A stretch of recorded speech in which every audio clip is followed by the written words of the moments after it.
on from him that I think they missed out. I'm not saying he would be the starter today, although he could have, but it just seemed like, you saw that flash. I mean, 375 yards against the Cowboys. The Rams fans had not seen, games like that in a while. I mean, Mark Bolger used to be like that, but then he hit that wall and the Rams were bad again. So, Right. it was a breath of fresh air, and then it was gone. And it was like the next year he got kind of Luis Perez, but except it was Right. literally until week 4 of the preseason. I will never forget, they let Austin Davis, who started like 5 games the year before, literally have 5 plays where he handed the ball off 5 times. And I'll just never Right. forget that, because the guy they traded for, Nick Foles, he outplayed in the same amount of Yeah. actually in the lesser amount of games, he outplayed Nick Foles by far in 2015, and then they ended up getting rid of him and they trade for Nick Foles. So it just, I totally agree with the whole guys that get kind of left, kind of fall underneath the cracks and everything, because I think Austin Davis is one of those guys, and I know I can't really validate it because after that he hasn't really emerged, but you never know. Maybe he just found his spot and then he was gone and that was it. But I guess, like you said, hindsight's 2020. It's just, Exactly. it Exactly. it is unfortunate though. You do see players like that come and go all the time. Yeah, it's a numbers game. Sometimes there's just, because sometimes they're not the prototypical quarterback, and they just end up being good stopgaps in between quarterbacks, and they're good time managers, which is a guy like, you can say Case Keenum is like that. But I think he's better than that. But because he doesn't have the prototypical quarterback height by 2 inches or whatever it is. He's going to get moved around a lot. He's going to be on different teams a lot, and that's what's happening. But that doesn't necessarily mean that they can't be a full-time quarterback in this league and succeed. They're good if they're good time managers, and they don't panic, and they make good decisions. They could easily win just as any other. Look at Trent Dilfer, the 1 year he played. I mean, he wasn't really he was projected to be one of these great quarterbacks, but he wasn't, and he was just a stopgap. Look at Johnson, that was the quarterback for the Tampa Bay Buccaneers when they won their Super Bowl. So there doesn't necessarily mean that you're gonna, you have to be a great quarterback to be able to win. But if you're on a great team and you can just be part of that team that's steady and doesn't make mistakes, you can win. But and I think Keenum and maybe Austin Davis were guys like that. Yeah, I definitely agree. Although there are some reports out of camp, like I thought this was kind of funny. Not to go off on a tangent or anything, but Case Keenum has found it. It really is kind of hard to believe because he is 29 years old and it's later on in his career. He's going to be leaving his prime soon, but I kind of believe that could be the case. No pun intended. From Minnesota. I mean, you saw his ability to carry that team when Sam Bradford went down. Made a bunch of nice plays, especially because of the one thing he has that a lot of quarterbacks that are taller, and that is mobility. And I think he does a nice job, an underrated job, and the same thing Russell Wilson does, of moving in the pocket strategically to kind of get it so you have a passing lane. Because with Right. with Russell Wilson, people have to keep in mind he's 5'10", so he can't just throw when they're the guys are, when it's a crowded trench. When the trenches are crowded, that's really not the time. The Seahawks actually have to implement different ways to, create passing lanes for a shorter quarterback. So it adds more to the offense for sure. But if you can do it, your guy can be really successful. And that, I think, is why guys like Keenum and Wilson actually have kind of a benefit in that way, because if you can get those, throwing lanes open, you're also kind of hard to see over the line as well. So it's harder to make plays on the football. Well, Case also he benefited from a very good offensive line last year too. Whereas, Russell Wilson, his offensive line was terrible. But the thing about Russell is that he's an incredible quarterback, as far as improvisation goes. And I think, you take a look at what happened with Keenan a couple years ago when the Rams' offensive line was really rudderless, and he played all right, but he had issues. So it all depends. Hopefully for him, the Broncos' offensive line is good so that he can continue his upward trend that he started last year. So we'll see. But when you talk about Russell Wilson, you're talking about a guy that can improvise really well on offense, and he's done that his whole career. Whether it be college or the pros. So that's the difference there between he and Case Keenum.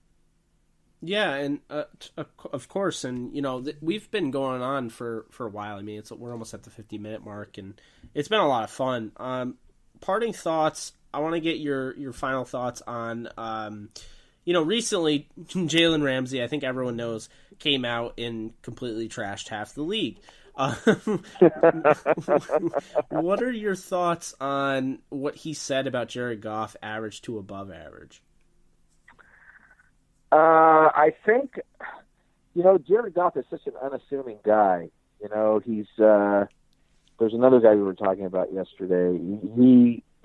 Thursday. Yeah, yesterday is Thursday. For some reason, I'm lost. But his ball. The ball that he throws is so accurate, and it's such a dart, and he gets it right in the receiver's hands. He reminds a lot of us of Joe Montana. Not saying that he's going to have a career like Joe Montana had, but Joe Montana was a very unassuming guy, and he was able to thread a needle like no one else. And obviously, Montana. It was one of his idols, and which is amazing to me because I don't think he really saw him play that much because he was obviously either not born or too young. But thanks to YouTube and the NFL Network, he can watch whatever he wants. But he's got that kind of a demeanor. He's very unassuming. He's very quiet, but he can play football. So I think that's what Ramsey was talking about because. When you look at Carson Wentz, he's a little bit more outgoing and he's a bit more mobile, and which is a reason why he got hurt. And I think that's what he means. And he saw him that first time. And Goff had a pretty good game against them, in Jacksonville.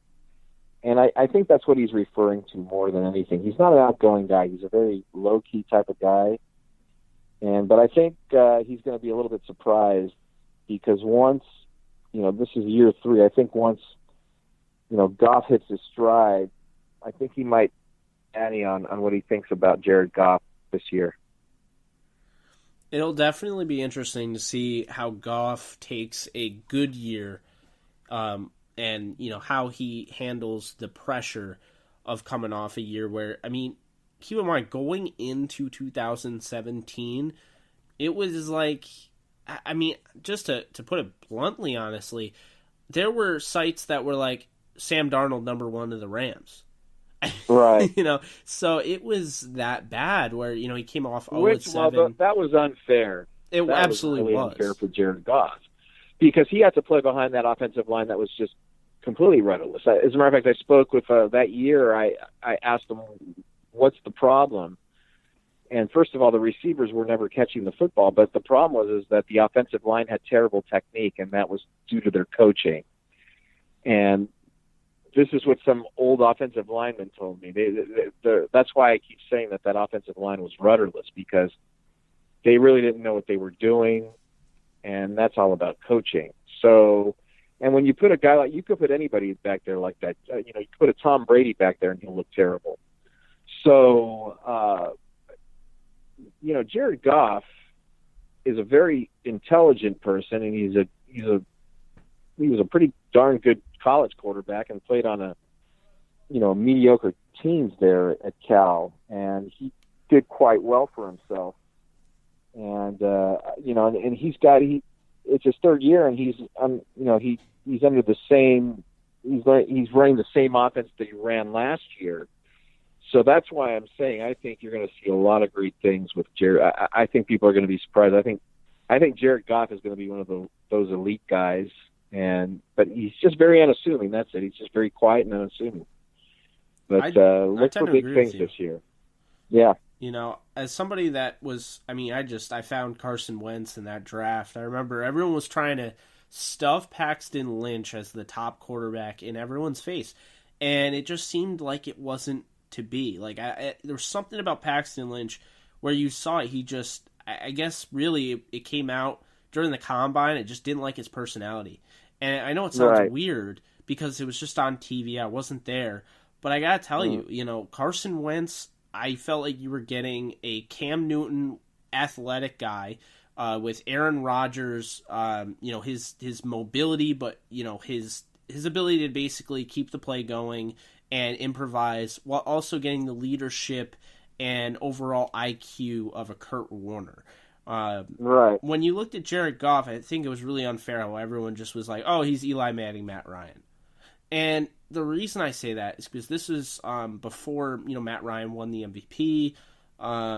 But the reason I say that is because they just were kind of like, he just is that guy. He'll never be anything more than that. Whatever. I don't really like doing that because Paxton Lynch was really the guy to do that. Well, there was really no one to do that to in this class because there was just so much. There were so many different types of quarterbacks. In that same class, you had Dak Prescott, who people were saying was, going to be Russell Wilson, that guy that just randomly comes out and emerges as a quarterback. And, he ended up doing that, but then this year it was kind of, in this past year, he was a little underwhelming. You had Connor Cook. So you have guys all over the place, and, Paxton Lynch just got booed off the field in his first preseason game as the starter. Sure. Jared Goff we're looking at now as a top 10, potentially top 5 future quarterback. And Carson Wentz we're looking at rivaling Aaron Rodgers as potentially the best quarterback in the NFL. So basically, what I'm saying with that is, I basically going off on a tangent there, I was a Wentz guy. But I will say Jared Goff has really grown on me. I feel like this is somebody that maybe might not have succeeded, might have ended up being a bust on a Cleveland Browns team, might have ended up being a bust if the Rams kept, Jeff Fisher and co. But with what he has around him, I don't think you should. And I think this is the ultimate issue with people is I think they really punish Goff for or anybody for that matter, for being a system guy. But I think all he really needed was a little push. He went through a lot in college, the 1-11 season. I think it also hurts when you have a Sam Bradford who comes in the league and everything is, perfect, and you're a Heisman Trophy winner, and you play with, DeMarco Murray and, Jermaine Gresham and Lane Johnson, Trent Silverback Williams, guys like that. I think kind of if you have too much talent in college, I think it's a little harder in the NFL because you're more shell-shocked. But if you don't have enough talent in college, you're not used to playing with talent around you, and you do find yourself doing things that you probably shouldn't do that, things like where you play to live, you live to play another down as a quarterback in the NFL, but in college, there's no such thing. No. So you kind of change your ways. I think Goff has done a nice job as a simple thing where McVay has pushed him, and he has given him a push, and he's also McVay and Les Snead and company. They've given him weapons. How many times, as a Rams fan or just following the Rams, did you hear somebody say, we need to get Sam Bradford weapons. The Rams need to get Sam Bradford weapons. Weapons. Well, Goff started his career with that. You could make the argument Kenny Britt was the best receiver, and he's clawing to make a roster spot on the Patriots. But, now I just think Goff has probably the best set of weapons, and he's in the best situation of any quarterback in the NFL. And I think that right. is He's been set up that's to huge. succeed, and absolutely. And